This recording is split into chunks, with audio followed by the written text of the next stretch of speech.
శృంగార వీర, అందరికీ నువ్వంటే ఎందుకు ఇష్టమో తెలుసా? వయసైనా నీ స్టైలు అందం ఇంకా నిన్ను వదిలిపోలే. Thank you. పుట్టుకతో వచ్చింది ఎన్నటికీ పోదు. ఎలా ఉంది నా ఇంటి పని మనిషి? క్షమించాలి, నా ఇంటి యజమానురాలు ఎంతో ఎంతో బాగుంది. ఏం పని మీద నన్ను చూడ్డానికి వచ్చావు? నేను నిన్ను చూడటానికి రాలేదు. నా ఇంటికి అల్లుడుగా రాబోయే వాడిని చూసి మాట్లాడడానికి వచ్చాను. నీ ఇంటికి రాబోయే అల్లుడా? అవును, నా కూతురు అతన్ని ప్రేమించింది, అతను నా కూతుర్ని ప్రేమించాడు. చంద్రు నీ కూతురు ప్రేమించాడా? నిన్నెవరో లోపల నుంచింది. సెక్యూరిటీ వాళ్ళు ఏం చేస్తున్నారు? నువ్వేంటే మా వీణి విజయాలేసి కూర్చోబెట్టావు? ఎందుకు అరుస్తావు? నీ కొడుకుని పిలువు, ఏమిటో మాట్లాడతాట. నా కొడుకు వీడితో మాట్లాడాలా? ఏం మాట్లాడాలా? ఎందుకు మాట్లాడాలి? పిలువు. చంద్రు, ఏమా ఎలా ఉన్నా? అవునా?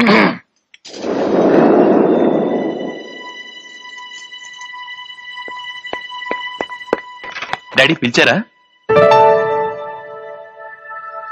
మీ మావయ్య నీతో ఏదో మాట్లాడడానికి వచ్చాడు. మావయ్య? ఒకవేళ మిమ్మల్ని చేసుకునుంటే అత్తమ్మగుడు కదా అని మావయ్య అని పిలిచేవాడిని. ఇప్పుడెలా అవుతాడు మావయ్య? నీకు అర్థం కాలేదురా. ఆయన కూతుర్ని నీకు కట్టబెట్టి నీకు మావగారవ్వాలనుకుంటున్నాడు. అందుకు వాళ్ళ అమ్మాయికి అదృష్టం ఉండాలి. ఆయన ఇప్పుడు అన్నాడు నువ్వు ఆయన కూతురు ఒకరినొకరు ప్రేమించుకుంటున్నారట. కాలేజీలో చాలా మంది నన్ను ప్రేమిస్తున్నారు, కానీ నేను ప్రేమించాలిగా. ఒకవేళ వాళ్ళ అమ్మాయి అంతగా నన్ను ప్రేమిస్తే ఇంటికి రమ్మని చెప్పండి, ఉంచుకుంటాను పని మనిషిగా.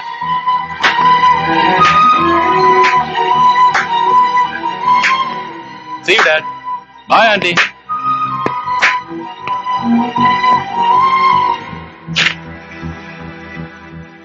వివాహ పత్రిక నీకే, తీసుకో. వివాహం ఎవరికో తెలుసా? ఇప్పుడు వెళ్ళాడే నా కొడుకు, వాడికి. ఉమాకాంత్ తెలుసా? ఉమాకాంత్ నీకన్నా 100 రెట్లు ఎక్కువ డబ్బున్నవాడు. అతని కూతురికి వివాహానికి తప్పకుండా నువ్వు రావద్దు. మినిస్ట్రీతో వివాహం కదా, లోపల రానివ్వరు. ముహూర్తం ఎప్పుడో తెలుసా?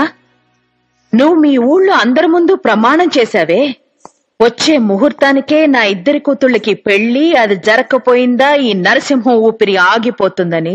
అదే ముహూర్తానికి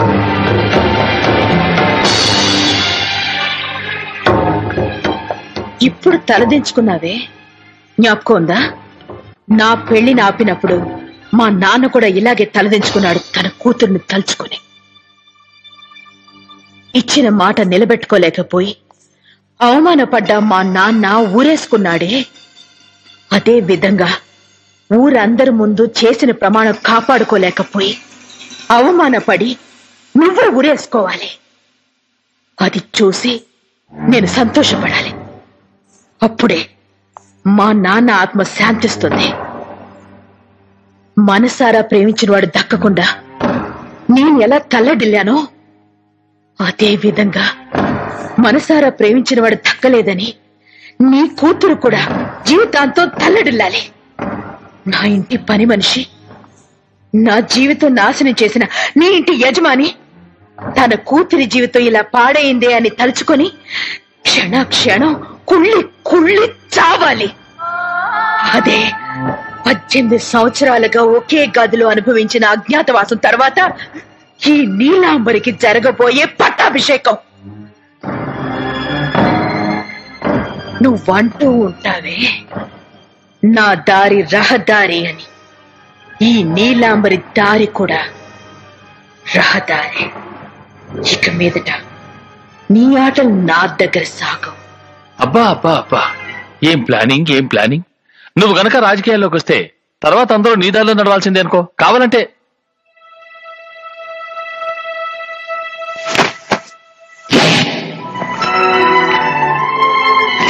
జీవితంలో మొదటిసారి జారిపడింది కదూ. నేను చాలువా అప్పుడప్పుడు మారుస్తాను, కానీ చేయి జాచుకోను. నువ్వు జాచుకో, భద్రంగా ఉంచుకో. ఏంటి జరిగిందంతా మర్చిపోతాననుకున్నావా? రాజకీయవాదులు చేసిన వాగ్దానాలు మర్చిపోవచ్చు, కానీ తిన్న దెబ్బను మర్చిపోరు. రేయ్, తలుపు తెరవండ్రా, నరసింహం గారు పెడతారు.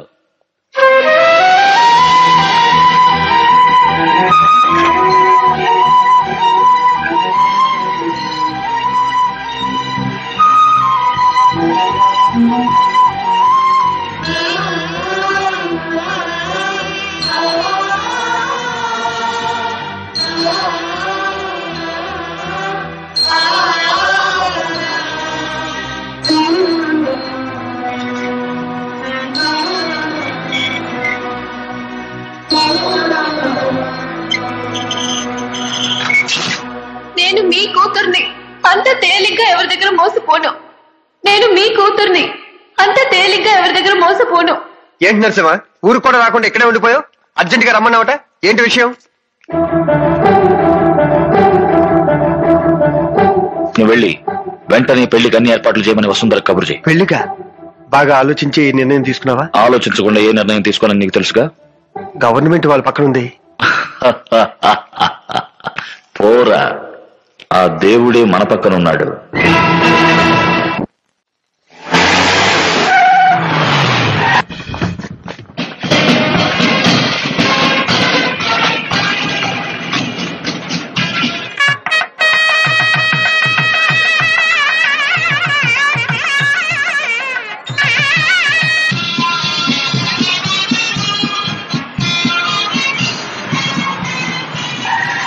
అదిగో నరసింహ గారి కారు వచ్చిందండి.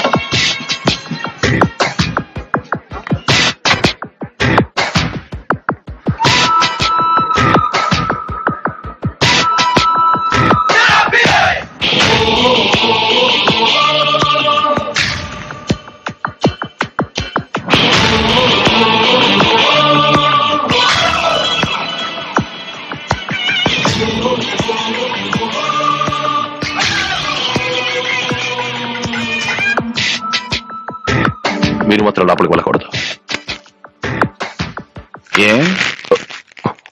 మీ దగ్గర శుభలేఖ ఉందా? శుభలేఖ ఉంటే ఏంటి లేకపోతే ఏంటి? ముందు అతను మెడపెట్టి బయటికి గంటండి. అతను ఎవరు ఇక్కడ పిలవలేదు.